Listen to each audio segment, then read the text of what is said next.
सबको नमस्कार, प्रणाम, सत श्री अकाल। हेलो नमस्कार दोस्तों, दिल्ली के प्रादेशिक समाचार के स्टूडियो में आप सभी का बहुत बहुत स्वागत है। दोस्तों यहाँ पर आपको देखने को मिलेगा दिल्ली से जुड़ी सारी बड़ी खबरें, मुख्य समाचार, ब्रेकिंग न्यूज अपडेट के रूप में, इसलिए वीडियो को शुरू से अंत तक जरूर देखिएगा। दोस्तों वीडियो को प्यारा सा लाइक और चैनल को सब्सक्राइब जरूर कर लीजिएगा ताकि दिल्ली से जुड़े कोई भी खबरें छूटे ना पाए। चलिए दोस्तों टाइम वेस्ट न करते आगे बढ़ते हैं खबर की ओर। आम आदमी पार्टी उम्मीदवार दुर्गेश पाठक के मुकाबले बीजेपी इन पर चल सकती है दांव, जाने किन नामों की हो सकती है चर्चा। दिल्ली की राजेंद्र नगर विधानसभा सीट पर उपचुनाव होने हैं। आम आदमी पार्टी ने दुर्गेश पाठक को अपना उम्मीदवार बनाया है। इसके साथ ही आप नेता संजय सिंह ने दिल्ली बीजेपी अध्यक्ष आदेश गुप्ता को चुनौती दी कि आओ मुकाबला करो। इस पर आदेश गुप्ता ने फौरी तरफ तो पार्टी की ओर से किसी उम्मीदवार का नाम नहीं बताया, लेकिन मीडिया सूत्रों के हवाले से खबर है कि राजेंद्र नगर सीट को लेकर बीजेपी में लगभग आधा दर्जन नामों पर चर्चा है। पार्टी सूत्रों के मुताबिक इनमें राजेंद्र भाटिया, राजन तिवारी, आरपी सिंह और तेजेंद्र पाल सिंह बग्गा के नाम भी शामिल हैं। पूर्व महासचिव राजेश भाटिया उत्तराखंड चुनाव में पार्टी के लिए अहम जिम्मेदारी निभा चुके हैं। पार्टी की दिल्ली के कुछ लोगों का मत यह भी है कि दिल्ली बीजेपी प्रमुख आदेश को ही उम्मीदवार बनाया जाए। उम्मीद की जा रही है कि बीजेपी अगले हफ्ते ही अपने उम्मीदवार के नाम की घोषणा कर सकती है। लगातार 3 दिन एब्सेंट रहने पर नगर निगम के कर्मचारी पर होगी कार्रवाई, जारी हुआ यह आदेश। दिल्ली नगर निगम ने एक आदेश जारी कर कहा कि कार्यस्थल को 3 दिन तक अनुपस्थित पाए जाने वाले नगर निकाय के कर्मचारी को निलंबित कर दिया जाएगा। सिविल लाइन जोन के उपयुक्त कार्यालय द्वारा यह आदेश 26 मई को जारी कर दिया गया, जिसमें यह भी कहा गया कि पूर्व अनुमति के बगैर अनुपस्थित पाए जाने वाले कर्मचारी को 1 दिन का वेतन काट दिया जाएगा। आदेश में कहा गया कि बगैर किसी देरी के जन सेवाएं समय पर पहुंचाना सुनिश्चित करने के लिए यह निर्देश दिया जाता है कि सभी अधिकारी सुबह 9 बजे तक कार्यालय में उपस्थित हो जाएं। मीडिया के वर्ग में ऐसी खबर आती रहती है कि कर्मचारी देर से कार्यालय पहुंचते हैं। आदेश में कहा गया कि यदि कोई कर्मचारी 3 बार अनुपस्थित पाया जाता है तो उस पर फौरन निलंबित कर दिया जाएगा। नुपुर शर्मा को गला काटने की धमकी, कहा खतरे में है मेरी जान, इस शख्स पर लगाया आरोप। सोशल मीडिया पर बीजेपी के राष्ट्रीय प्रवक्ता नुपुर शर्मा को जान से मारने की धमकी मिल रही है। इसको लेकर नुपुर शर्मा ने अपनी जान को खतरा बता दिया है। बीजेपी ने बताया कि सिर्फ उन्हें नहीं बल्कि उनके पूरे परिवार को जान से मारने की धमकी दी जा रही है। नुपुर ने इसको लेकर ट्विटर के जरिए दिल्ली पुलिस को मामले की सूचना दी, जिसमें दिल्ली पुलिस की ओर से ट्वीट पर कहा गया है कि यह मामला संबंधित अधिकारी को भेज दिया गया है। ट्विटर पर खुद को मिल रही धमकियों की जानकारी देते हुए बीजेपी प्रवक्ता ने दिल्ली पुलिस को जानकारी दी है कि उन्हें इस्लामिक कट्टरपंथी धमकी दे रही हैं। वहीं नुपुर ने बताया कुछ लोगों तो उनका सिर काटने तक की धमकी दे रही है। नुपुर ने खुद को मिली इन धमकियों का आरोप ऑल न्यूज के सह संस्थापक पर लगाई हैं। जुबैर के उकसाने की वजह से उन्हें जान से मारने की धमकी मिल रही है। आज कितना सस्ता है महंगा हुआ पेट्रोल डीजल, जाने दिल्ली से इन राज्यों के प्रमुख शहरों में क्या है तेल का भाव। तेल कंपनी ने सुबह 6 बजे पेट्रोल डीजल के नए रेट जारी कर दिए हैं। रविवार को भी पेट्रोल डीजल की कीमतों में कोई बदलाव नहीं हुआ है। इसी के साथ लगातार 7वां दिन ऐसा है जब पेट्रोल डीजल के दाम में कोई बढ़ोतरी नहीं हुई है और स्थिर बने हुए हैं। आपको बता दें कि अंतिम बार पेट्रोल डीजल की कीमतों में यह परिवर्तन हुआ है जब 21 मई को केंद्र सरकार ने पेट्रोल पर 8 रुपये और डीजल पर 6 रुपये तक की कटौती एक्साइज ड्यूटी में की थी। इसके बाद से पेट्रोल लगभग 950 रुपये और डीजल 7 रुपये प्रति लीटर सस्ता हो गया था। आइए जानते हैं रविवार को दिल्ली से इन राज्यों में 1 लीटर पेट्रोल डीजल की ताजा कीमत क्या है। दिल्ली में पेट्रोल डीजल का क्या ताजा भाव है। रविवार को दिल्ली में पेट्रोल डीजल की कीमत में कोई बदलाव नहीं हुआ। सुबह 6 बजे जारी हुए नए रेट के मुताबिक दिल्ली में 1 लीटर पेट्रोल के लिए 96.72 रुपये और डीजल के लिए 79.62 रुपये देने होंगे। जेएनयू और आशा कार्यकर्ता पर महिला का यौन उत्पीड़न करने का आरोप, कमेटी में भेजी गई शिकायत। ऑल इंडिया स्टूडेंट एसोसिएशन के कार्यकर्ता जवाहरलाल नेहरू विश्वविद्यालय परिसर में एक महिला का यौन उत्पीड़न करने का आरोप लगाया गया है। एक बयान में शनिवार को जानकारी दी गई है।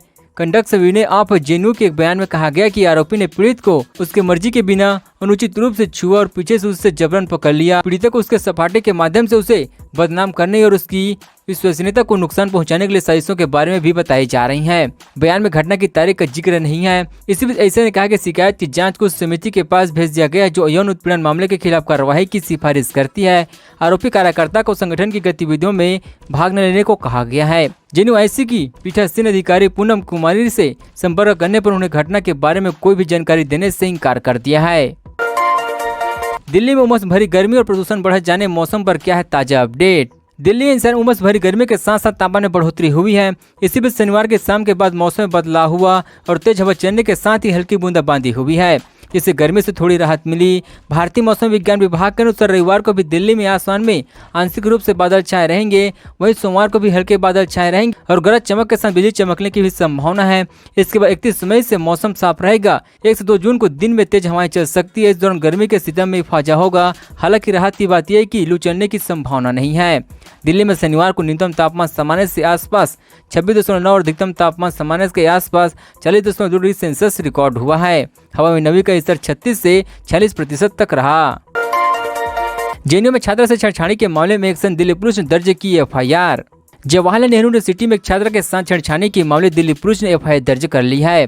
पुलिस के मुताबिक छात्रा के वंशज कुंज नॉर्थ थाने में अपनी शिकायत दर्ज कराई गई है, जिसके बाद पुलिस ने इस मामले में आईपीसी की धारा 354 के तहत केस दर्ज कर लिया गया है। पुलिस का कहना है कि जिस लड़के पर छेड़छाड़ी का आरोप लगाया गया वह शिकायतकर्ता आपस में एक दूसरे का बहुत अच्छे से जानते हैं, दोनों दोस्त हैं। पुलिस शिकायतकर्ता की शिकायत पर एक्शन ले रही है और आरोपी के खिलाफ इस मामले में कार्रवाई करने की बात कर रही है। इस मामले में ऑल इंडिया स्टूडेंट एसोसिएशन के कार्यकर्ता पर यह आरोप लगाया गया। इस मामले में ऐसा ने सफाई भी दी है। संगठन ने कहा कि सबसे पहले हम शिकायतकर्ता के साथ न्याय हो, इसके लिए अपनी बिना शर्त एकजुटता व्यक्त करते हैं। हम पीड़िता के लिए न्याय सुनिश्चित करने के क्रम में हमेशा किसी भी तरह की मदद या सहयोग देने का आश्वासन भी देते हैं। दिल्ली मार्च से मई तक कितने दिन रहा हीट वेव का कहर, मौसम विभाग ने दी है जानकारी। दिल्ली में अप्रैल मई महीने की शुरुआत में भीषण गर्मी पड़ी और कई दिनों तक लू चली है। अब शुक्रवार को भारतीय मौसम विज्ञान विभाग की ओर से जारी आंकड़ों के मुताबिक दिल्ली में आधिकारिक तौर पर मार्च से मई तक केवल 13 दिन हीट वेव दर्ज की गई। मौसम विभाग के वैज्ञानिक ने बताया कि सफरतगंज वेधशाला के रिकॉर्ड के अनुसार मार्च में 0, अप्रैल में 9 और मई में 4 दिन हीट वेव चली है। उन्होंने कहा कि उम्मीदों के विपरीत मई के पहले 10 दिनों में संख्या कम हो गई थी और आखिरी 10 दिनों में पश्चिम विपक्ष के कारण हीट वेव की स्थिति नहीं बनी है। आईएमडी के मुताबिक दिल्ली एनसीआर में मई महीने के पहले 10 दिनों में हल्की से मध्यम बारिश और 21 मई के बाद अपेक्षाकृत अधिक बारिश हुई। वहीं पश्चिम हिमालयी क्षेत्र में भारी से बहुत भारी बारिश हुई है, जिसका उत्तर पश्चिम भारतीय के तापमान पर सीधा प्रभाव पड़ा है। दिल्ली एनसीआर उत्तर पश्चिम भारत के लगभग सभी क्षेत्रों में 25 फरवरी के बारिश के बाद 11 मई के दिल्ली में गरज के साथ मध्यम बारिश होने तक कम से कम 5 बार हीट वेव का अनुभव हुआ था। वेज मांगने पर दुकानदार ने दिए नॉनवेज मोमोज, जमकर चले लाठी डंडे, जाने पूरा मामला। मोमोज खाने के चक्कर में 3 लोगों को थाने जाना पड़ गया। मोमोज की लड़ाई में दुकानदार, ग्राहक और पुलिस तीनों शामिल हो गए। पूरा विवाद मोमोज खाने से शुरू हुआ। मोमोज खाने पहुंचे 3 युवकों का दुकानदार से वेज और नॉनवेज परोसने पर विवाद हो गया। विवाद ने देखते देखते मारपीट का रुख ले लिया। ग्राहक और दुकानदार के बीच हुए संघर्ष में कुल 3 लोग घायल हो गए हैं। घटना ग्रेट नोएडा के बीटा बी कोतवाली क्षेत्र की है। यथार्थ अस्पताल के सामने मोमोज की एक दुकान पर रघुपुरा निवासी 3 लड़के कपिल, विक्की और रिंकू मोमोज खाने पहुंचे थे। तीनों दुकानदार से वेज मोमोज मांगा, लेकिन दुकानदार ने नॉनवेज मोमोज परोस दिया। नॉनवेज मोमोज मिलने से तीनों युवक का गुस्सा भड़क उठा। ग्राहक को आपत्ति जताते हुए नॉनवेज मोमोज परोसने का आरोप लगाया गया। गुड़गांव में चोरों ने सब्जी मंडी को बनाया निशाना, लगभग 55,000 की सब्जी चोरी कर हुए गुल। गुड़गांव के खरसा सब्जी बाजार से कथित तौर पर एक दुकानदार से 35 कैरेट टमाटर, 500 किलो नींबू और 300 किलो से ज्यादा शिमला मिर्चा चोरी हो गई हैं, जिसकी जानकारी पुलिस ने दी है। पुलिस के मुताबिक घटना बुधवार रात की है। जिसकी दुकान पर चोरी हुआ उस दुकान के मालिक संदीप सिंह ने बताया कि उसने बुधवार की रात दुकान पर यह सब्जियां रखी थी। हमें 50,000 रुपए से 55,000 रुपए से अधिक का नुकसान हुआ है। पुलिस के मुताबिक जांच में पाया गया कि 4 आरोपी एक कार में आए थे। एक कार में बैठा रहा तो उसके 3 साथियों ने सब्जी सेट से कार में लादी और फरार हो गए। सीसीटीवी फुटेज बरामद कर ली गई। आरोपी की तलाश की जा रही है।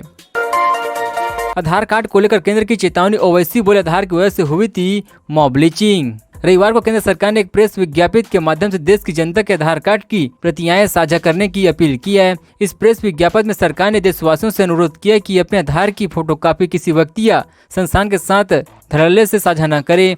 इसके बाद आईएमसी अध्यक्ष असुद्दीन ओवैसी ने सरकार पर तंज कसा कि ओवैसी के अलावा कुछ और विपक्षी नेताओं ने भी सरकार के इस ऐलान का प्रतिक्रिया दी है। सोशल मीडिया पर भी सरकार के इस फैसले को लेकर तरह तरह के कमेंट्स आ रही हैं।